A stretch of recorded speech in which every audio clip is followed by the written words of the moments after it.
Hello friends, मैं योगेंद्र है आप सभी का अपने YouTube channel trusted team group में एक बार फिर से स्वागत करता हूं। और आज हम बात करेंगे अपने संविधान के मूल अधिकार वाले वीडियो में आर्टिकल नंबर 32 यानी कि अनुच्छेद 32 के बारे में हम बात करेंगे।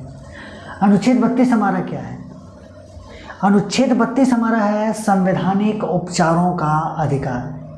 संवैधानिक उपचारों का अधिकार क्या होता है? ये संवैधानिक उपचारों का अधिकार देखिए, आर्टिकल जो 32 है यानी कि अनुच्छेद जो 32 है, ये हमारे लिए बहुत ही महत्वपूर्ण है। महत्वपूर्ण इसलिए है क्योंकि किसी भी परीक्षा में, चाहे वह किसी छोटे से पेट का हो या फिर किसी टीचर से रिलेटेड टीचिंग एग्ज़ाम से रिलेटेड हो, चाहे वह पीसीएस एग्ज़ाम से रिलेटेड हो, चाहे यूपी SSSC एग्ज़ाम से रिलेटेड हो, सब में आर्टिकल 32 से प्रश्न जरूर पूछे जाते हैं।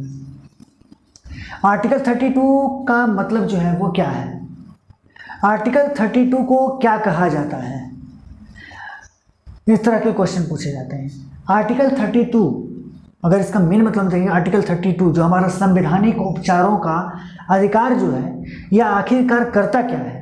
तो संवैधानिक उपचारों का जो अधिकार है वो हमारे मूल अधिकार यानी कि फंडामेंटल राइट का संरक्षण करता है। जो हमारे मूल अधिकार हैं यानी कि हमारे जो फंडामेंटल राइट्स हैं उनका संरक्षण करता है। अगर मान लीजिए किसी के द्वारा, किसी राज्य के द्वारा, कोई राज्य है वह अपने नागरिकों पर कोई भी या उसके मतलब जो मौलिक अधिकार है नागरिकों के, उस मौलिक अधिकार का अगर वो उल्लंघन करता है, मौलिक अधिकार का हनन करता है, तो कोई भी नागरिक है, आम नागरिक है, वह सीधे और सीधे सुप्रीम कोर्ट जा सकता है। अब ये संवैधानिक उपचारों का जो संरक्षण है, जो अधिकार है, ये कौन करता है? तो इसे जब संविधान लिखा जा रहा था, फंडामेंटल राइट्स लिखा जा रहा था, तो आर्टिकल 32 जब बनाया गया तो उसमें बताया गया कि जो हमारे संवैधानिक उपचार हैं, जो संवैधानिक उपचारों का अधिकार है, उनका वो अधिकार केवल और केवल सुप्रीम कोर्ट को ही दिया जाएगा। वो अनुच्छेद 32 के तहत आता है कि यह अधिकार सुप्रीम कोर्ट को है। सुप्रीम कोर्ट सीधे जो भी एक्शन लेना होगा वह ले सकता है।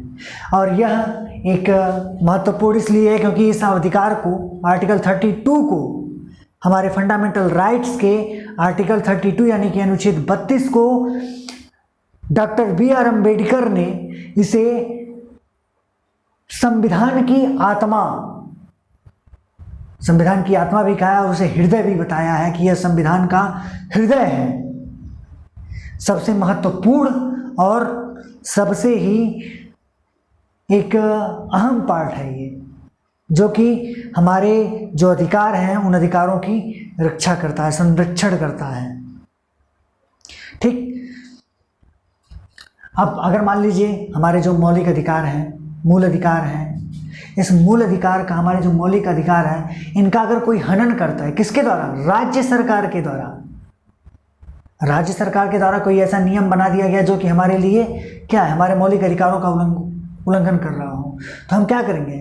हम सीधे और सीधे सुप्रीम कोर्ट जाएंगे। सुप्रीम कोर्ट हमारी सुनेगा और वह क्या करेगा? वहाँ पर एक्शन लेगा। इसी तरह की जब कोई मौलिक अधिकार का जब हनन होने लगा तो उसके लिए न्यायालय ने, सुप्रीम कोर्ट ने रीट जारी किया। रीट का मतलब होता है आदेश। उसने आदेश जारी किया और उसको 5 तरीके से रीट उसने जारी किया था। पहला जो था वो था बंदी प्रत्यक्षीकरण। बंदी प्रत्यक्षीकरण क्या होता है? इसका अर्थ क्या होता है? सशरीर उपस्थित होना, यानी कि सीधे तौर पे देखा जाए तो सशरीर उपस्थित होने की, हमको कहीं भी जाना है तो हम अपने शरीर के साथ ही उपस्थित होंगे। दूसरा था उसका परमादेश। परमादेश का मतलब हम आदेश देते हैं। जैसे वह क्या करता है, कोई आधिकारिक कार्यालय है, वहाँ पर सुप्रीम कोर्ट आदेश देता है कि हाँ, मैं आदेश देता हूँ कि ये काम ऐसे होना चाहिए या इस तरह से नहीं होना चाहिए, राज्य सरकार इस तरह का कोई कदम नहीं उठाएगी। तो उसका मतलब होता है परमादेश, यानी कि हम आदेश देते हैं। फिर आता है प्रतिषेध। तीसरा नंबर जो हमारा है प्रतिषेध। प्रतिषेध मतलब रोकना। जैसे मान लीजिए राज्य सरकार कोई अपना कोई एक फैसला सुनाने जा रही है, कोई फैसला सुना या किसी बात को लेकर के कोई काम कर रही है, उस काम को रोकने का काम सुप्रीम कोर्ट करती है, उसे प्रतिषेध करती है। वो भी एक रीट का तीसरा पार्ट है। चौथा पार्ट है उत्प्रेषण। उत्प्रेषण का मतलब होता है प्रमाणित होना। अब उत्प्रेषण प्रमाणित होना मतलब क्या? जैसे कि कोई सूचना देना, हम जाते हैं कहीं पे, किसी अधिकारी के पास जाते हैं, कोई अधिकार के पास जाते हैं, अधिकारी के पास, उसे हम कहते हैं कि सर ऐसा कर दीजिए। न्यायालय के पास जाते हैं, सर आप अधिकार दे दीजिए कि हमारी ज़मीन का विवाद रुक जाए। नॉर्मल भाषा में लोग स्टे भी कहते हैं उसे। तो वहाँ पे क्या होता है? वह उत्प्रेषण होता है, यानी कि प्रमाणित करता है और न्यायालय और उससे कहता है कि आप यहाँ पर कोई भी ये काम नहीं करेंगे। फिर आता है अधिकार की इच्छा, यानी कि वारंट जारी होना।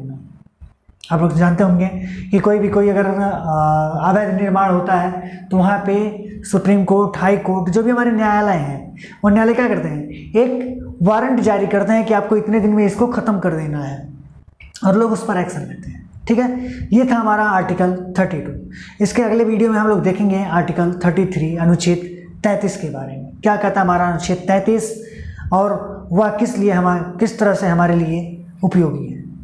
Thank you. और मेरी आपसे रिक्वेस्ट है कि प्लीज़ चैनल को सब्सक्राइब करें, लाइक करें और हमारी वीडियो को ज़्यादा से ज़्यादा शेयर करें। धन्यवाद।